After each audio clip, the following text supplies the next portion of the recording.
Hello student, आज का जो टॉपिक हम लोग डिस्कस करेंगे that is velocity of the image due to the motion of object और मिरर। मतलब कि या तो मेरा ऑब्जेक्ट मूव करेगा या फिर मेरा मिरर मूव करेगा और उसी के करस्पॉन्डिंग हमारा इमेज जो होगा इसकी वेलोसिटी या स्पीड में क्या क्या चेंजेस आएंगे उसके बारे में हम लोग डिस्कस करेंगे। ठीक है, तो सबसे पहला केस लेते हैं। सबसे पहला केस है हमारा due to the motion of the object, मतलब कि मेरा प्लेन मिरर। अच्छा, इस पूरे केस में हम लोग ये देखेंगे भाई जो मिरर होगा वो हमारा हमेशा और हमेशा प्लेन मिरर ही है। क्लियर? तो इस पहला केस लेते हैं जिसमें कि due to the motion of the object, मतलब ऑब्जेक्ट मेरा मूव कर रहा है along the line joining. Along the line joining मतलब कि इसके पोल मतलब कि जो हमारा मिरर का पोल है, मिरर का पोल और ऑब्जेक्ट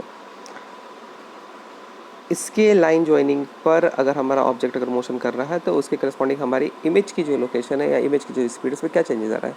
तो हम किसी भी इंस्टेंट पे अगर बात करें तो किसी भी इंस्टेंट पे जो हमारी इमेज डिस्टेंस होती है is always equal to, magnitude wise is equal to the object distance in the case of plane mirror. लेकिन चूंकि अगर हम डिस्टेंस मेजरमेंट पोल से इधर की तरफ प्लस कंसिडर कर रहे हैं तो ऑटोमेटिकली इधर की तरफ हमारा कंसिडरेशन जो होगा वो नेगेटिव की तरफ होगा। इसलिए v is always equal to minus u, मतलब कि u इधर अगर प्लस है तो इधर की साइड में अगर हम उसका लेंगे v लेंगे तो v is always equal to minus u. Magnitude wise दोनों इक्वल रहेंगे। इसको अगर डिफरेंशिएट करेंगे विद रिस्पेक्ट टू टाइम तो हमें जो लेफ्ट हैंड साइड में मिलेगा rate of change of position of image with respect to mirror मिलेगा। मतलब कि ये इमेज वेलोसिटी ऑफ इमेज हमारी निकल के आएगी। और इधर की साइड में अगर डिफरेंशिएट करेंगे तो rate of change of position of object with respect to mirror निकल के आएगा, यानी वेलोसिटी ऑफ द ऑब्जेक्ट निकल गया। तो यहाँ पर हम फाइनल जो इक्वेशन पाते हैं is equal to velocity of the image is equal to minus velocity of object. अगर एरो लगा देंगे तो हमारा वेक्टोरियल फॉर्म यहाँ पर तैयार हो जाता है। अच्छा, ये तो पर्टिकुलर केस हमारा जो रहा, इस पर्टिकुलर केस में हमने देखा कि भाई जो हमारा ऑब्जेक्ट का मोशन था वो अलॉन्ग द लाइन ज्वाइनिंग था।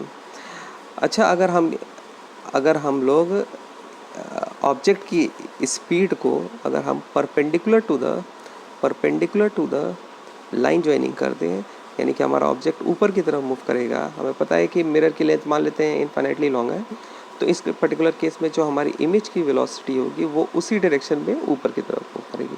तो पहले केस में क्या हुआ कि अगर मेरा ऑब्जेक्ट इधर की तरफ मूव कर रहा है तो जो इमेज है वो जस्ट उसके अपोजिट डायरेक्शन में इधर की तरफ मूव कर रही है टूवर्ड्स द मिरर, ये भी टूवर्ड्स द मिरर। अगर ऑब्जेक्ट मूव करेगा अवे फ्रॉम द मिरर तो इमेज भी मूव करेगा away from the mirror.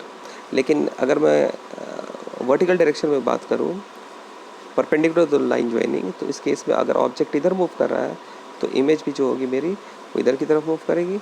Object अगर मेरा इधर मूव कर रहा है तो इमेज भी जो होगी वो डाउनवर्ड डायरेक्शन में मूव करेगी। क्लियर? तो अगर हम किसी जनरल कंडीशन की लेते हैं, जिसका एक क्लॉज लेते हैं कि जिसमें कि मान लेते हैं कि ऑब्जेक्ट की जो वेलोसिटी है वो कुछ ऐसे है, तो इसमें हमको पता है कि हमें करना क्या है कि इस पर्टिकुलर केस में अगर मैं वेलोसिटी ऑफ द ऑब्जेक्ट को वी को मैं कहता हूँ कि is making theta angle with the horizontal, then इसका एक कंपोनेंट जो होगा वो वी नॉट कॉस थीटा वो इधर की तरफ हो जाएगा हॉरिजॉन्टल डायरेक्शन में, और जो वर्टिकल डायरेक्शन में हो जाएगा वो वी नॉट साइन थीटा हो जाएगा। ठीक है, तो इसके दो कंपोनेंट्स हमारे पास आ चुके हैं, यानी फाइनली हमारे पास क्या चीज़ आ चुकी है, दो कंपोनेंट्स। इस वी नॉट की जगह पर हमें दो कंपोनेंट्स मिल चुके हैं, वी नॉट कॉस थीटा और वी नॉट साइन थीटा। हमें पता है कि वी नॉट कॉस थीटा को हम लोग देते हैं, ये लाइन ज्वाइनिंग में अलॉन्ग है। इसका मतलब कि इसका जो कंपोनेंट इधर इमेज की साइड में है डिस्टेंस वाइज, तो जो डिस्टेंस यहाँ से ऑब्जेक्ट से मिरर के बीच में है वही डिस्टेंस यहाँ से लेकर इमेज की डिस्टेंस होगी। लेकिन अगर हम इस यहाँ पर वेलोसिटी की बात करें तो ये अगर वी नॉट कॉस थीटा इधर की तरफ है तो इमेज की जो कंपोनेंट होगा वो इधर की तरफ में भी कितना हो जाएगा, वी नॉट कॉस थीटा हो जाएगा। ठीक है, अब दूसरे वाले कंपोनेंट की बात करते हैं। इधर की तरफ में हमारा वी नॉट साइन थीटा है, तो ये कंपोनेंट भी जैसे कि इधर वाले केस में हमारा हुआ था कि ये कंपोनेंट इधर की तरफ में, और मैग्नीट्यूड वाइज जितना मैग्नीट्यूड यहाँ पर होगा उतना ही मैग्नीट्यूड, यानी कि वी नॉट साइन थीटा इधर भी हो जाएगा।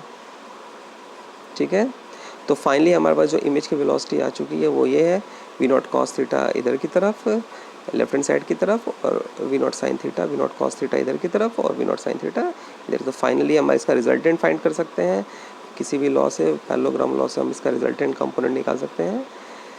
This is my velocity of the image हो जाएगी। क्लियर।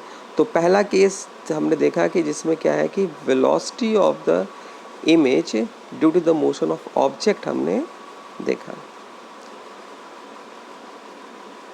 ठीक है, तो अब दूसरा केस नेक्स्ट क्लास में देखते हैं। Okay, thank you.